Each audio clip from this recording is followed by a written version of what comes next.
Welcome to Spread the Word, a podcast brought to you by Bayes. Our mission is to interview and share perspectives on gender to our community. You're here with Audrey, Sydney, Ahana, Isha, Liz, Serena, and Aaron. Liz and I are going to interview Disha today regarding intersectionality, the LGBTQ plus community, and more. So the first question that we have for Disha today is, how do you personally think gender and race specifically affect marginalized groups within the LGBTQ plus community?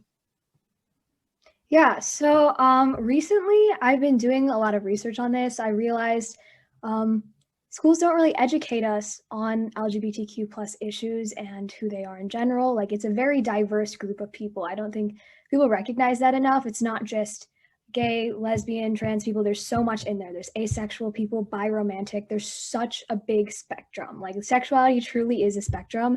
And I'm glad I'm finally realizing that now. And so recently I did a GA with peer multicultural educators at IMSA, and it was about a topic called bi erasure.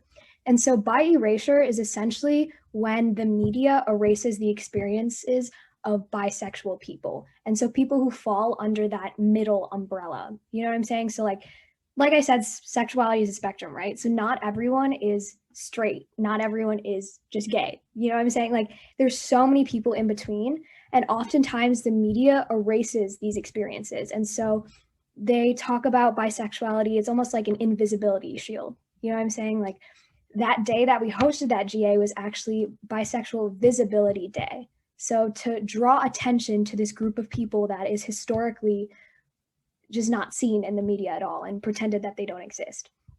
So what I found even more interesting is one of my favorite YouTubers, her name is Anna Akana. I don't know if you guys have heard of her, but she is famous for doing videos that have to do with psychology and mental health. And she is a bisexual woman. But not only that, she's an Asian woman.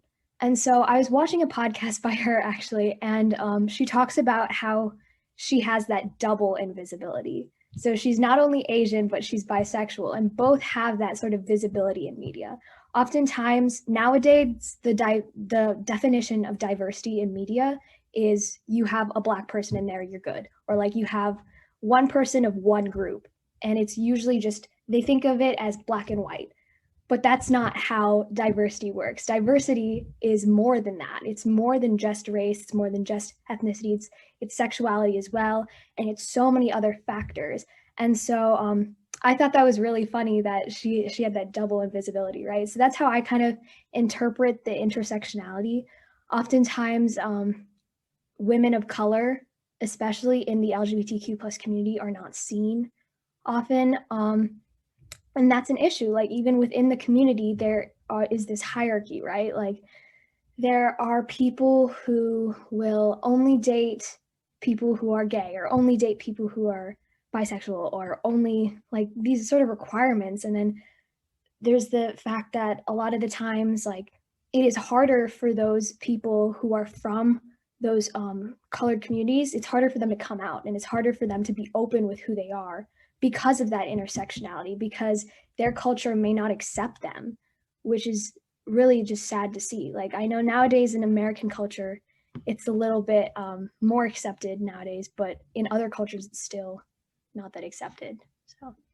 So our next question was, how do you think the roles of women of color are affected by their ethnic communities?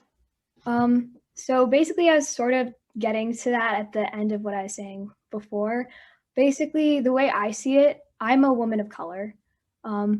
Specifically, I'm a South Asian woman of color. Even more specifically, I'm Indian. My parents immigrated to America from India around the early 2000s. So I grew up here in the States. I grew up in a very small white town, and I had to assimilate, right? I had to get me some Birkenstocks, some black leggings, a big old sweatshirt, right? Because anytime I bring up my culture, I was proud of it. I remember when I was younger, I would love to talk about Diwali and Holi and all these holidays, right? And then when I did, I'd get made fun of. I'd be called like a curry head. Don't eat cows. Oh my gosh. Like, someone bring up cows for some reason. I don't even know. So I experienced rejection there. And then not only that, but later on, as I got older, once puberty hit, all of that, I realized I wasn't fully supported in my own community as well, in the South Asian community. I was constantly told to stop talking. You talk too much. You're too loud. Again, keep your head down. No one wanted to hear what I had to say. That's the message I got. I was told that my job was to, help with the dishes, always offer chai to everyone, right? With the plate with burfi and like all these different kinds of sweets. I wasn't supported in the way I wanted to be. And I think a lot of women of color experience that, this double rejection from not only the outside society, but within that community that's supposed to support you, right? Like they're supposed to be there for you, yet they're not sometimes, which hurts. And I know this is prevalent in a lot of different communities, not just the Indian community. Yeah, for sure. Our next question is, why do you think pretty privilege has such a prevalent impact on our society? And you can also talk about what is pretty privilege for those who don't know. Yes, okay. I love talking about this specific topic because I feel like it's not really acknowledged a lot. So, okay, pretty privilege is essentially the privilege those who are more attractive by society standards obtain. So, in this way, I think it's important to note that more attractive by society standards is like the key word there. And usually society standards are Eurocentric beauty standards. So as we see in the media, what we're told is beautiful is often a white girl, basically, right? Like you have to be skinny, or if you're not skinny, you have to have a big butt, you have to have boobs, you have to have all of these things. We're told we need all of these to be worthy of love, to be worthy of having accomplishments in your life. You know what I'm saying? Like social media has definitely, I feel like, accelerated this notion of pretty privilege. Like we're seeing all these different types of people all the time, which is great, but it can also be really harmful in the sense that we're constantly comparing ourselves with other people. And I've heard a ton of people say this. I think what's the phrase? It's like comparison is the thief of happiness, something like that, right? And so what I found is oftentimes, at least at my old school, so right, I went to a really white school. Guys didn't look at me. No one ever noticed me, right? I didn't have great self-esteem back then.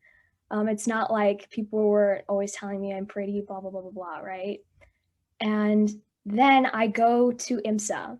So IMSA is a little bit different, right? There's a lot more diversity there. There are people of all different races there. And the beauty standard's a little different, right? So all of a sudden people are looking at me more. Like the first thing I noticed when I got there is the way people looked at me. It just changed. It's like this environmental switch, right?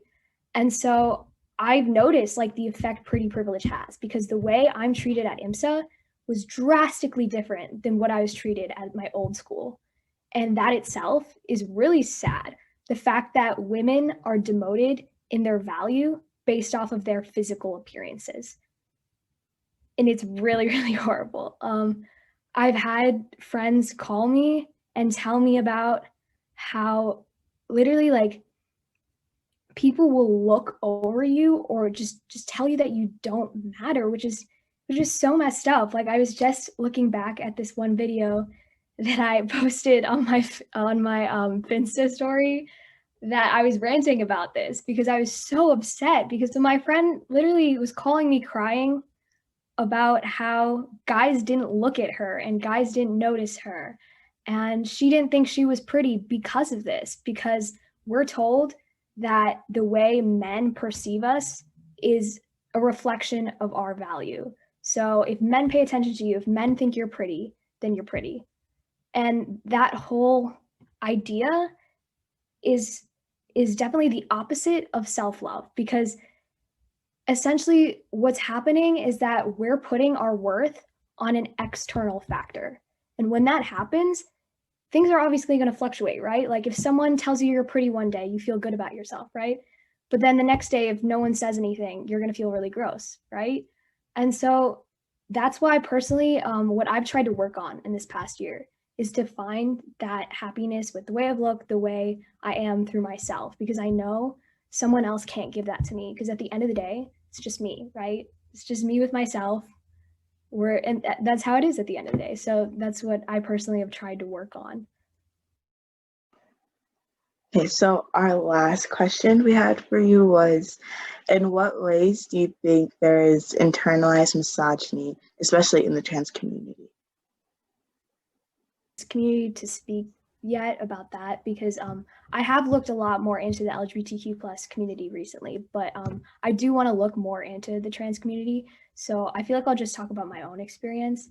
And so, like I said before, I had this mindset at my old school that I had to impress a guy. Like I had to get their attention. Like what Isha was saying earlier, like I felt like I needed to act a certain way or, be a little flirty, show something with a little more skin, right? And now looking back, like it just makes me sad thinking about it that I had to feel that way and that I had to get that from someone else.